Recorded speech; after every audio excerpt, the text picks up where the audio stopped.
Increasing your cardio speakers performance. There's a lot of simple tricks that can boost your cardio sound system, such as what type of enclosures y'all are using for your subwoofers and your mid-range speakers, what type of audio files you guys are using, your amplifier tuning, and also the type of external processor you are using. All of that falls under the performance on your sound system. So in today's video, I'll be showing you guys these simple tricks that can boost your cardio sound system for free. So make sure you guys drop a like on the video, subscribe if you guys are new, and let's drop right into the video.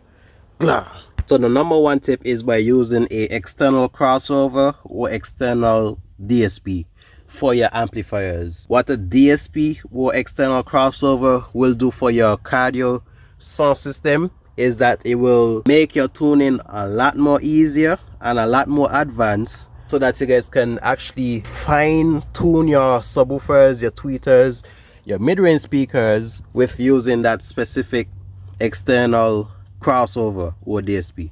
So here, when I didn't have this crossover installed inside my vehicle, my speakers were sounding okay without the external crossover.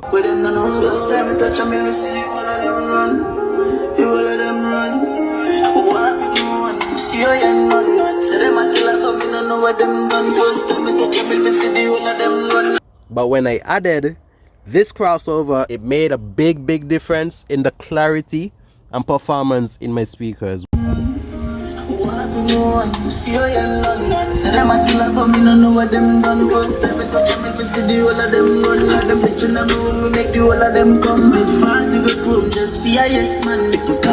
What it did for my speakers is that it made my speakers sound a lot more cleaner, and it also made my speakers sound a lot more louder versus when I didn't had a external crossover for my speakers, and also for my subwoofers as well. The feature on this crossover made my subwoofers 10 times crazier. My bass is sounding a lot more better and a lot more deeper with using this crossover as well. So adding a crossover or DSP will make a big change of performance throughout your cardio sound system. The number two tip now is your amplifier settings. Setting your amplifier settings incorrectly can affect on how your speakers and subwoofers are gonna sound in general. If you have it set incorrectly, just know that your sound system won't be getting the performance it should be getting. So here, I made many videos on how to correctly set your amplifier settings for your sound system, but for right here, I'm gonna just do a quick demonstration on where you guys should set your mode, your high pass filter, and also your low pass filter for your speakers. So for a quick demonstration now, this is my 4-channel amplifier I have on my mid-range speakers and also my tweeters. For the mode here, if you guys are using an external crossover or DSP, I would recommend for y'all to set your amplifier mode on full. And you guys can use this same concept to fine tune on your DSP or external crossover. But let's say that now you guys only have a amplifier, I would recommend for y'all to switch the mode here to high pass filter. So I have my mid-range speakers, my dual speakers on channel 1 and 2 on this amplifier, and your mid-range speakers usually play a frequency from 80 Hz up to 5000 Hz.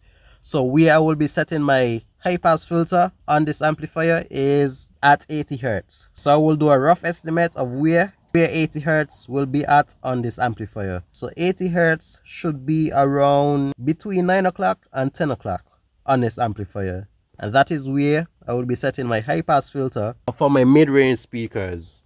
That's at 80 Hz. So with my high pass filter being set at 80 Hz now, the frequencies below 80 Hz won't be playing in my speakers, but the frequencies above 80 Hz will be playing in my speakers. Coming on the low pass filter now, I will be setting my low pass filter at 5000 Hz. Your mid-range speakers usually plays up to 5000 Hz, 6000 Hz, 7000 Hz, depending on what mid-range speaker you have.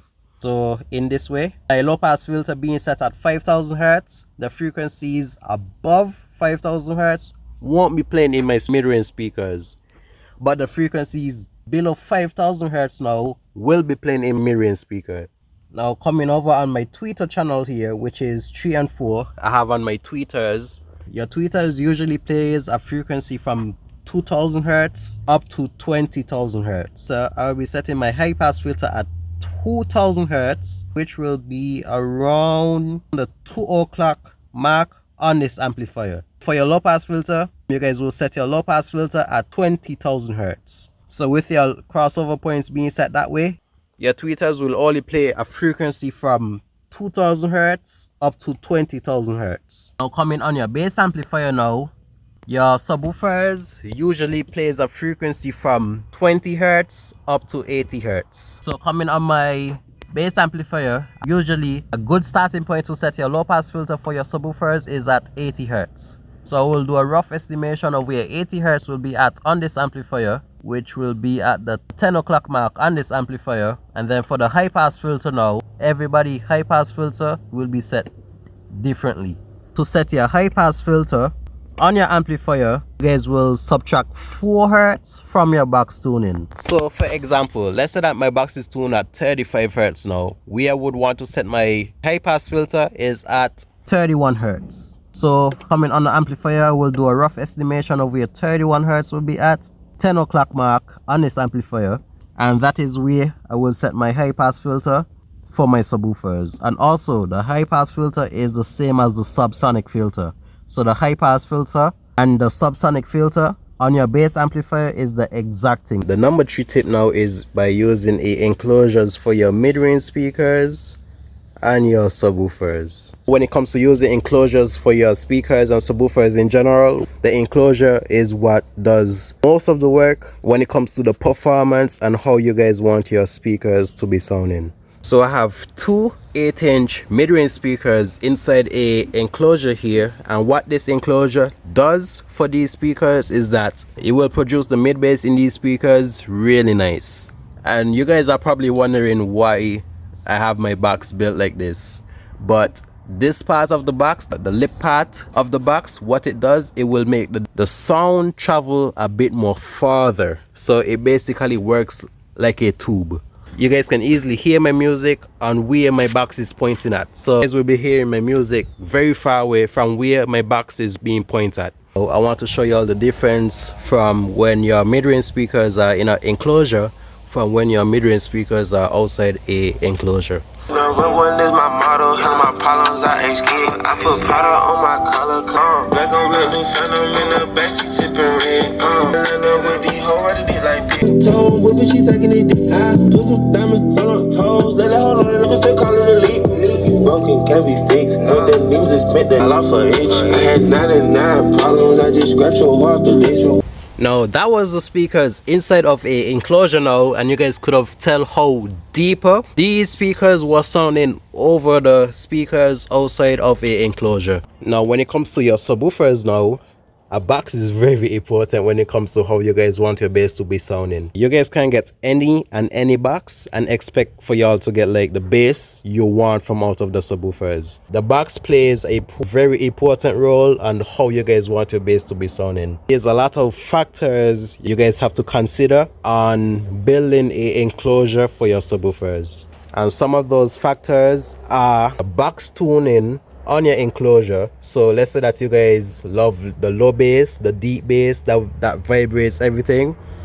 A recommended port tuning for your enclosure will be anywhere from 28 hertz up to 35 hertz. But let's say that you guys love loudness, you guys love the high bass, a good recommended port tuning for your enclosure will be anywhere from 39 hertz up to 45 hertz. And another factor you guys have to also consider is the ear volume for your subwoofers. Every subwoofer is designed to have a requirement of ear volume to get the best performance for that specific subwoofer. So if you guys do not know how much ear volume should you get for your subwoofer should have an online manual showing a recommended ear volume space for that specific subwoofer and a recommended box tuning for that specific subwoofer. So if your enclosure is way too small for your subwoofers, just know it won't be performing really nice. Number 4 tip now is to make sure that you guys have a full 3-way or 4-way sound system. A full range sound system frequency response will be from anywhere from 20 hertz up to 20,000 hertz. For the lower frequencies, your subwoofers will be able to cover up for the 20 hertz up to 80 hertz. And then coming for your mid-range speakers, your mid-range speakers should be able to cover up from 80 hertz up to 5,000 hertz. And then for your tweeters now, your tweeters should be able to cover up from 2,000 hertz up to 20,000 hertz. And that will be a full 3-way sound system. Now some people run 4-way sound system that includes your subwoofers. Some people have separate mid-bass speakers, and then they have their mid-range speakers, and then they have their tweeters. That's a 4-way sound system. Now there's speakers out there that have a built-in woofer along with a built-in tweeter together, which is called a 2-way speaker, and you guys can also use this type of speaker for your sound system. This type of speaker will cover for the mid-range frequency and the tweeter frequency, and you guys can just add your bass to complete the 3-way sound system. Then there's speakers out there that plays as a 3-way that includes, it plays bass, mid-range and tweeter all in one. But it's better to use your speakers separately because it's gonna be more beneficial when it comes to your tuning for those specific speakers. With having a 2-way or 3-way speaker now, you won't be able to tune that specific speaker to how you want it to play, because everything is built in together, so you can only tune the speaker one way. Now with your mid-range speaker now and your tweeter, you guys can tune them separately to how you want it to sound. Number 5 now we have is poor quality music. Now when playing music on your sound system now, the goal is to try to aim for the best quality while playing music, but sometimes these music do not have the quality we are looking for to be played on our sound system. Now if you guys are using a source like YouTube, what YouTube will do, it will downgrade the music file as much as it can so it can be transmitted over the internet. So it's gonna be much better to have those large format files and lossless files like a FLAC format. Or if you guys are downloading your music from off of a website or off of YouTube, just make sure that it's in the highest quality possible. The highest quality is always the best option. Number 6 tip now is your electricals. Now when it comes to your electricals, it takes power to make power. You cannot run like a 10,000 RMS amplifier on your tiny stock alternator for your vehicle and expect for that alternator to be able to push that 20,000 RMS. You will just cause problem on the alternator. Now the same goes for your power wires. Now you guys cannot run a 5,000 RMS amplifier and have like a 16 gauge on that amplifier. With that power wire now, it won't be having enough current to be able to push that full 5,000 RMS amplifier. You will just burn your wire. And the next big tip to put out, if you guys are running anything over 1200 RMS for your sound system, I would highly recommend for y'all to consider upgrading your electrical setup. Otherwise it will just be too much for your stock electrical setup, which can lead to lights dimming and your car battery dying on you. Number 7th tip now we have is sound treatment on your vehicle. Now when it comes to the sound treatment on your vehicle, with a proper sound treatment being installed, is that it will get rid of the unwanted rattling from your vehicle and will stop all the unnecessary vibration in your vehicle. With a proper sound treatment installed, you guys do not need to play your subwoofers as loud for it to sound loud.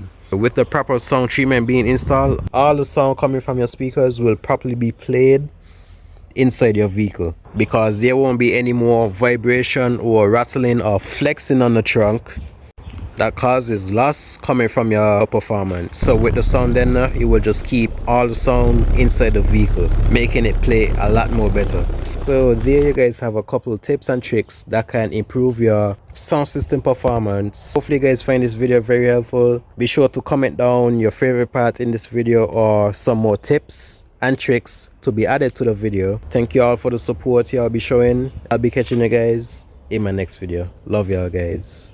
Have a great day y'all. Peace.